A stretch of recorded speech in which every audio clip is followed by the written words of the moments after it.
It's been more than 2 weeks since the mission at Kern County hosted its Conversations on a Bench. I'm Mike Hart, your senior reporter. And now that he's gotten a little rest, he joined me on the morning lift to share his observations and where we go from here. I mean, I learned a lot.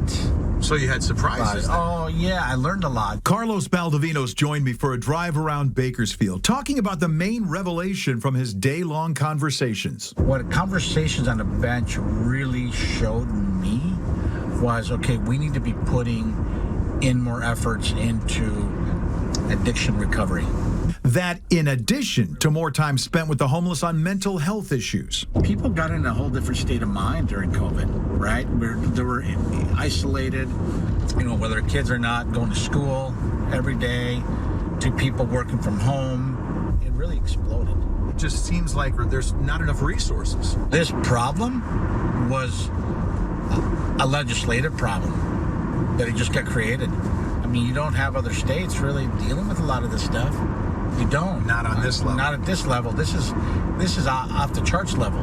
And do you think that's where people who are viewing this from the outside are frustrated because they think to themselves, we've spent billions and billions and billions and here we are.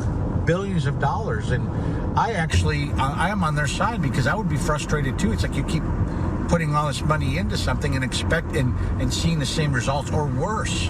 And Carlos said AB 109 in 2011 and Prop 47 in 2014, which tried to reclassify and reduce prison populations, actually made the homeless situation worse. And you got to give it time. You have to give it a cycle. And I think that's where the frustration goes, because people start saying, well, we put billions of dollars into this, the city passed Measure in 2018, all this money given to shelters and all these facilities, and the problem is still horrible.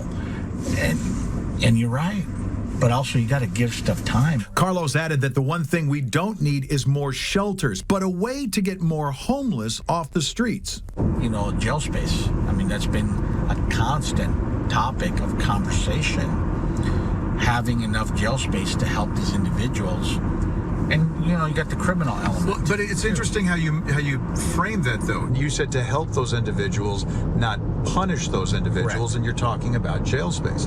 Is it just a different mentality of how you view it? There's some people out there just doing criminal things, breaking into businesses or causing havoc. But then there's some of these people, and you see them that they're just out of their minds. How do we help them? And putting them in the jail is not really it's not really the answer to these people. To get them into jail, we have to stabilize them. But maybe, and I'm kind of thinking through this, maybe getting them to like a short-term stay at a jail to get them stabilized and rehab them, that could be something too. Almost like a halfway house sort of situation. It could be. Where you want to get them to a point that you stabilize that individual, right? And get them really back on track to live their best life. I mean, to be members of society again that are not being looked down upon because they look like they're criminals or they're homeless. Carlos says people on the street need to hit rock bottom to look for help. Perhaps that's the same for legislators in Sacramento. Yes, we have mouths to feed. We have to take care of people, but we have to continue to be in front of our legislators, because our legislators are looking to us for solutions. And while he's still searching for answers, Carlos tells me he's staying very busy with their transitional housing and the expansion of their kitchen and dining area. On the Morning Lift, I'm Mike Hart, your senior reporter.